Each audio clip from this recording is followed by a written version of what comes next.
Hey everybody, this is Mike with the Daily BM. On this episode, Brad and I discuss Friday flicks, and it's a hodgepodge of different movies and ideas and thoughts, and it was just a rampage of greatness. So check it out and like and subscribe. Yeah!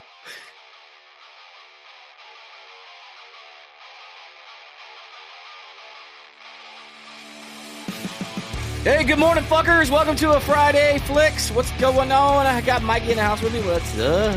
Hey everybody, what's happening? Glad to be back. You sounded every day. I swear.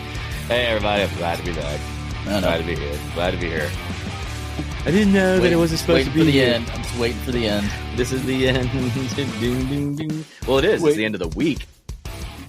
Hopefully not the end of your life, but it's the end of the week. Yeah, one can only be so lucky. Be like, yeah, it's time to go. Good night, sweetheart. Rest forever, peace. So I want to do something a little different this week. I know we talk about new movies, this time, but I want to go back through some classics and talk about some classics. So sure, let's shoot. Listeners, I'm sure listeners do my best to remember. Yeah, but I'm very bad at it. Yeah, I mean, like, I know you don't remember Gone with the Wind. No, I'm just kidding. I've never seen that movie. Nor do you want to. No, I'm just kidding. Actually, it really wasn't that bad. My ex-wife made me watch that stuff. Really? She made me, Gone with the Wind, the Sound of Music, all those old school. I had to sit there and listen I don't think to her. I've seen that one either. I had to sit there. The hills are alive with the sound of music. Anytime I think of that stupid fucking shit, I think of Chevy Chase in European Vacation when he's on the hillside in Germany and he's going around in circles and he's replaying I don't think I've it. ever seen that one. Oh, you've never seen European Vacation?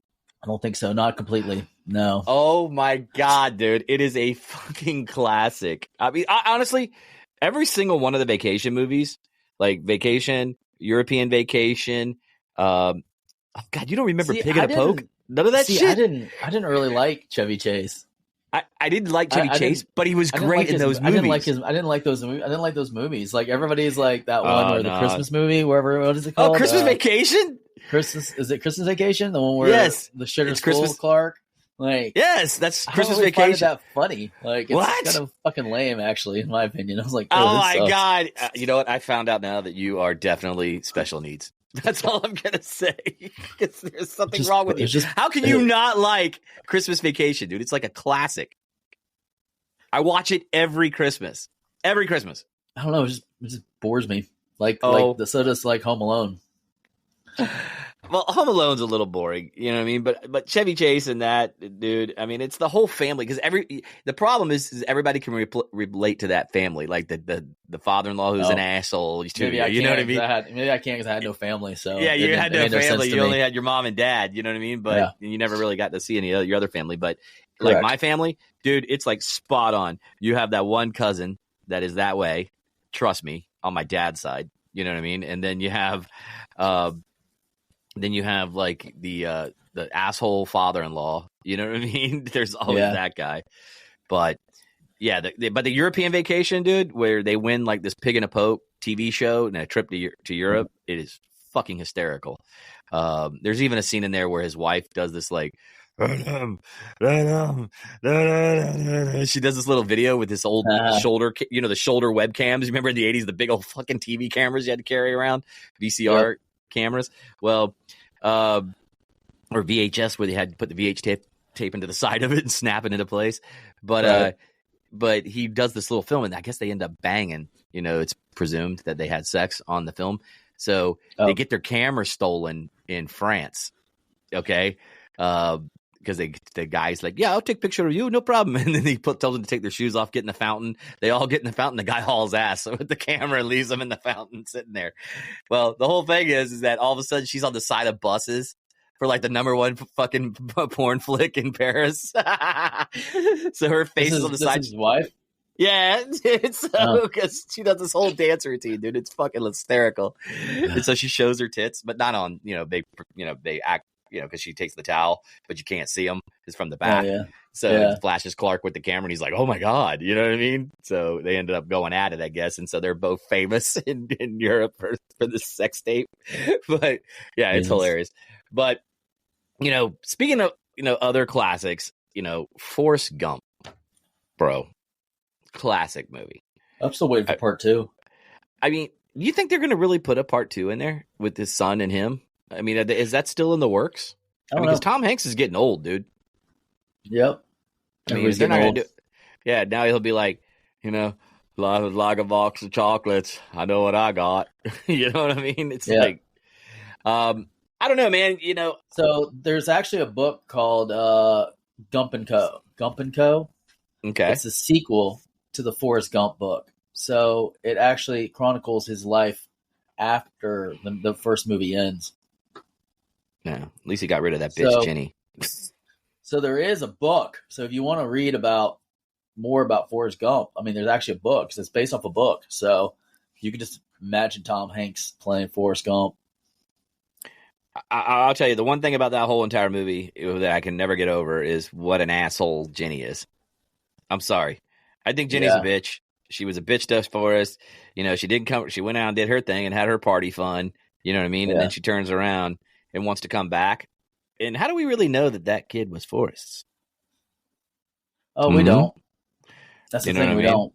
Yeah, we don't. Yeah, we don't know. Don't get me wrong. Yeah, they implied it because of the same motions of the head tilt when they're watching TV together and all that kind of crap. But I think she played Forrest like a flute, like most men get played in today's world.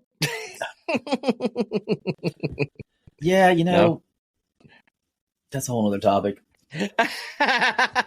We'll save that for Man Cave. I mean, it's tragic because it's kind of like it is a lot like that, Boy meets girl, girl treats guy like shit. Guy stays infatuated with girl. Girl goes out and bees a hoe, and then comes back. Yeah. With AIDS. I'm just kidding.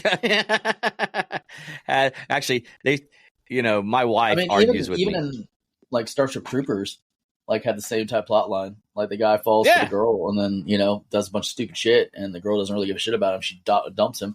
I mean, the Notebook. So do you see the thing here? Do you see how this is going? The Notebook's the same way. Yeah, what a bitch. I know, man, right? Titanic. But her mom, wait, well, hold on a second, though. Let's go back to the Notebook. Well, hold on, let's go back to all right, hold on. I know you're going down this road, okay? But, okay, Notebook, it wasn't a lot fair because her mom hid the letters that he was writing her.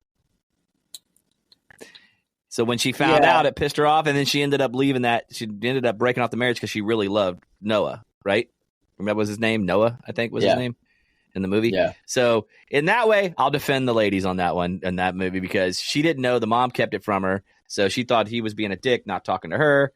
So she went on with her life, and he was doing his thing, right? Yeah. Yep. And it ain't like he wasn't banging some side rides, too. But, actually, whatever. The sad part, the saddest person in that story is the girl that Noah is banging, that her husband died in the war. Yeah. Her story is the saddest because she actually wants to have like a relationship and, she's like missing her husband, because he died. And Noah, is broken and can't give her what she wants. And she's the one that gets like the short end. She's the one that gets the short end of the stick. Yeah, she really does. Big time. But okay, so then to Titanic, Rose was a bitch.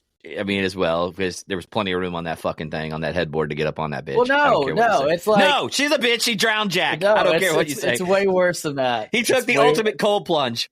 It's way worse than that. Okay, because elaborate. After her one night affair, or maybe like a 3-day fling. Yeah, I was going to say. She marries some dude, has kids and grandkids with him for like 80 fucking years or whatever it is. And then she's still all up about Jack's dick. Like, she's just all up on him, like that's all she could think about. Like, she could have literally like made her entire family's fortune because that guy died. In that epilogue, the jackass guy that she took the thing from, he died. So at any point after that, she could have sold it and like helped her husband and her family and everybody else. But no, the bitch selfish took it to her fucking grave. Selfish bitch took it to the grave. And like every time her and her husband had sex, she was just thinking of Jack. I mean, it was just all bullshit. Like, she finally treated him like a complete fucking piece of trash, and he's just some poor guy, like just trying to make ends meet. It's funny though That would because have been a funny movie. Titanic, the aftermath, and it shows Rose just being a complete asshole to Dick. fucking like Bob or whatever his name would be. Bob, you're no Bob. fucking Jack. Rose and Bob. Yeah. Or like Henry Bob. Or something like Bob or Tanner. Henry. Maybe his name Hank. was Tanner. Hank. Or Hank. Yeah. Cliff. Like, some Clifford. Name. No, Clifford. You know what I mean? I know right now there's guys out there going, fuck you, man. My name's cool. She's like, no, your name sucks, dude. And they do Clifford like, Hank. They do it they do it in like the monologue style where she's narrating it her own story, and she's like, Clifford was a good man, but he wasn't adventurous like Jack. Yeah, Jack just hit me right. It's 2 hours and 30 minutes of just putting this poor man down like to shame, just dogging him out. So true, man. So true. Fucking dumb. It's like bullshit, bro. Titanic, man. Titanic my God, dude. The Reckoning. The Titanic 2, The Reckoning. I saw a funny thing on online. It was Titanic 2, but it was on a cruise ship in modern times. So like the Love Boat. It was like, meet me down to the casino. And like Jack's like beer bellied and fat, and Rose is like overweight, and like that would be more truthful. And then it has the guy like, instead of having the quartet trio, it's like it's been an honor being your DJ for this voyage. And it was just funny. It had a bunch of people running around on scooters because they're all fat. See, every time I think of that kind of stuff, I think of Wall-E and the people on the hover carts. Because they were so fat. Oh, we're getting there. Yeah, we are, man. As a society. We'll be long now. We'll be long. Like I said, man, it's so weird, man. When you see like parts of the world that are like not Americanized, they're not fat, they're not overweight, they're not obese. You know what I mean? I know I just went off on a sidecar here, but I'm just saying, it's just throwing it out there.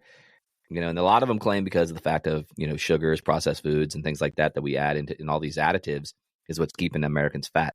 So, and of course, not doing anything, not being active, but you throw all those intangibles into play and they all come together. Another movie that I was thinking was the Terminator movies.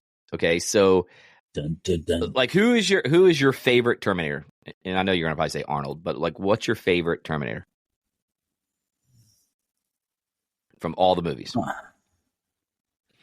My favorite Terminator movie? No, I mean who played the best Terminator? Oh, fucking Arnold Schwarzenegger. Okay. See, I beg to differ. Now I'm going to go out on a limb here, and I'm going to probably catch a lot of shit for this. But I'm going to say the actor that played Terminator 2 Judgment Day with him, that played the first liquid Terminator. The cop? Yeah. That I just thought he was so convincing, and he did such a good role in that he became one of my favorite Terminators. Like, one of my least favorites was the girl. Yeah. She didn't do a horrible job, but she was one of my least favorites, But I thought she was good. But I want to say the absolute worst was the Oriental guy that played in Terminator. What was it, 4 or 5? I think. Which one? Because he was liquid. Wait, no, he was in Genesis. Oh, Genesis. He was in Genesis. Oh, yeah. I thought he was horrible. He wasn't convincing to me at all. I thought he was cast very bad. Oh, really?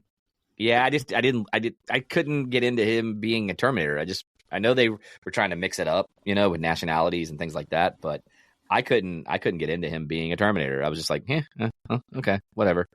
But I thought that guy, I forget the actor's name in that, but he was really good. He was fantastic. And yeah, that's all I'm going to say. Now, I do know that Gladiator 2 is coming out. Now, Russell Crowe is not in this, obviously, because he died. I don't know how they're going to spin this, because I think they tried to do a Gladiator movie one time before. It wasn't called Gladiator 2. Yeah, it wasn't called Gladiator 2, but it was called oh God, what was it? I know there was I knew there was, but I know that's coming out in November. Okay, the Gladiator 2. But I just don't know how they're going to do it because, I mean, you had Commodus, you know what I mean, in there, who was played by, what's his name, the guy that played the Joker? He was just in Napoleon. Joaquin Phoenix, thank you. Like, that guy killed it. He crushed that part, playing that asshole emperor, you know? And then, of course, Russell Crowe. You couldn't, even if he didn't get killed in the first one, you couldn't put him in the second one because he'd have to whip his ass into shape because he is completely out of shape. Last 2 movies I saw him in, dude, he was huge, like big, like overweight. So he'd definitely have to like drop some pounds in order to be in another. Yeah, Russell Crowe. Yeah, he's just huge. He looks bad. I mean, he's too old. He didn't look good. I think he's too old to. They'd have to recast it. And I don't think that they would be able to continue. There's no reason to continue the story. Right. So here's the premise of it. Okay, so I'll read you the premise. It says, over 2 decades after the original events of Gladiator, okay? Okay, so Russell Crowe would not be in it then. Correct. So you remember Lucius, right? Yeah, the kid. Mm-hmm. The grandson? Yeah, yes. of Marcus Aurelius, okay, and son of Lucilla. He lives with his wife and child in Numidia. The Roman soldiers led by General Marcus Acarus invade, forcing Lucius into slavery. That's how they're going to play this. Oh, okay. But it's inspired by the story of Maximus and depicted in the original 2000 film. But Lucius resolves to fight as a gladiator while opposing the rule of the young emperor. So they're kind of playing off of it again. Something similar to, obviously you have to play the same storyline because how else are you going to be a gladiator? You know what I mean? So it's not really so much of a sequel as it is more of like a reboot, technically. In my opinion, right. Like it's a redo. Like they're taking the same premise, you know, but just spinning it into a new character and like, oh, here we go again. Well, I mean, yeah.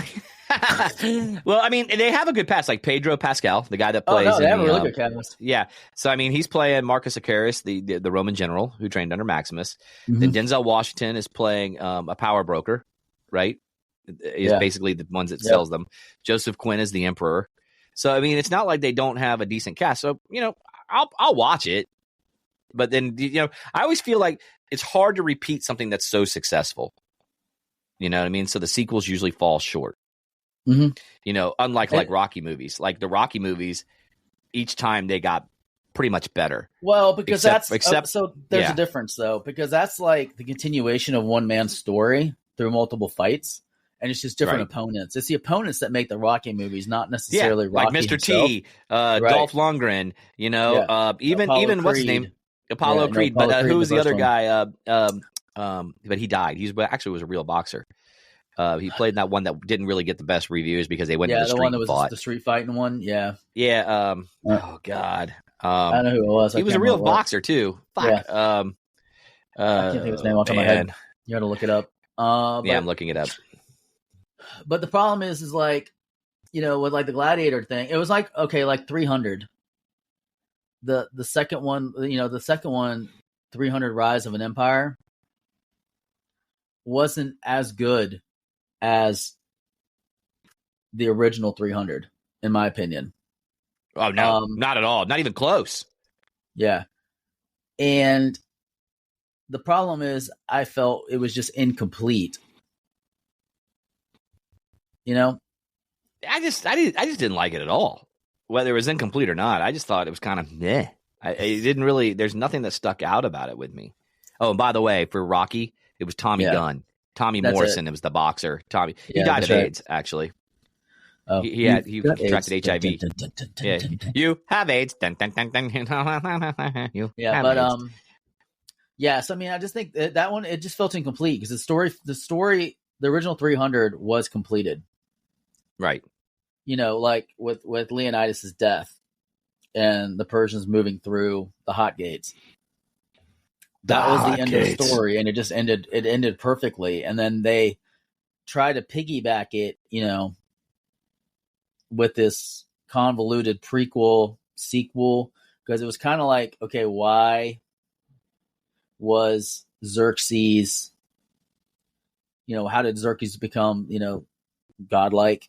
And then it went, you know, back and forth in time. And the problem is the actors didn't age at all. From, when his father came over and was killed, and then Xerxes went back and became Xerxes, and then came back again to fight. And in the meantime, no one's really aging. You know what I mean? Like it's like it's true. Sketchy, it's true. Sketchy at best. Mm-hmm. Super. Yeah, and then they took a lot of liberties that they didn't stick with factual. I think the first one was cool because it was kind of closer to like what actually happened. And then the second one, they were just like, let's just throw history to the wind. Like, true. Some of the characters were there, but it didn't end the way that it did in the movie. So it was like, okay, this sucks.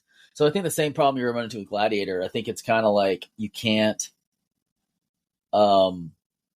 It's hard to continue the story and still call it Gladiator. I agree. It's in the same vein, but I don't know, man. It's going to be. I'm not going to take away from it. I mean, it might be a great movie, but I just don't feel like it's going to have a lot of tie-in with the original, other than the fact that it has the kid. That Lucius is there, and now becomes the Gladiator like his father. Actually, he wasn't his dad, but in reality, we know that in real Roman times, they would have just killed the kid for succession. Oh, they would have killed Lucius immediately. Yeah, because he's a threat to the and his whole family. They'd have wiped him out. They wouldn't have put him in a slave camp. They wouldn't have sent him off to be a slave because there's just too much of a chance that, but him being alive, that he could gain favor and come back at some point and have a claim to the throne. So they'd literally be like off with his head, and they'd be like the end. How does it go? Off with his head. I mean, I think that they could have done a better Gladiator 2 a concept if they'd have followed the black actor. Oh yeah, dude, using him because remember he said until we see each other again. Yeah, because it would have been a much better story. Because they gave him his freedom, and they could have had where he went back to his homeland and had to fight off, the Romans, invaders, and Romans or whatever it was, whatever led to his capture in the first place. Or he could have gotten back, and maybe he was more prominent in his tribe or community than it led on, and we find out that he's actually was supposed to be the emperor of his domain, and somebody else had usurped him and put him into slavery, and he could have gone back and kicked them out, but ended up on the throne, wherever he's at. Yeah, they could have totally taken this a wholly different twist. I don't know why they played it off the story of Lucius. Well, the problem too is it's 20 years later, so all those actors are really old now. Yeah, it's true. It didn't come out. They probably had to write. They probably had to write it that way. Yeah, it didn't come out soon enough because it's been 20 years. Which was crazy. What was the average lifespan for a human being during the Roman? I mean, 40s. I think 40s was old age. 40s to 50s. Was it the same as I want to say it was 40s to 50s. You might be right. Actually, wrong. The life expectancy at birth in the Roman Empire was estimated between 22 and 33 years of age. They said, but the average life expectancy for those who survived childhood was close to 70. So if you got through disease, is what it really boils down to. If you got through the disease phase, you were going to live probably to 70, anywhere between 50 to 70 years old. I'd read that the average was 45. When you take all of it into account, because you have a lot of people that died in their 20s, but then you had some people that died in their 70s. So you could if you made it through childhood, which the mortality rate I think was 60%. Yeah, here's how they broke it down. Age one, 34 to 41 years remaining. You know what I mean? Yeah. I don't know what they mean by that. Age 5, 40 to 45 years remaining. Age 10, you got 40. If you were that old. To age 5. Yeah, if you made 2 age 5, then you could probably expect to live a healthy, long life. Age 10, you were going to 45 to 50 years remaining. If you made it to the mid-teens, then you were going to live to 54, more than likely. Yeah. So interesting. Anyways, speaking of living, we need to get the hell out of here and start living. Living it up for the weekend. Guys, don't forget, head over to thedailybm.com. You can follow us on all our socials. You can also go over to masondangerbeardco.com, and you can get 20% off just simply by using the promo code DailyBM. Mikey, got anything before we get out of here? Hey, everybody, have a great weekend, and just go have some fun and live some life. Yeah, you know, everybody, kiss my ass. Just kidding. Yep. See ya. Deuces.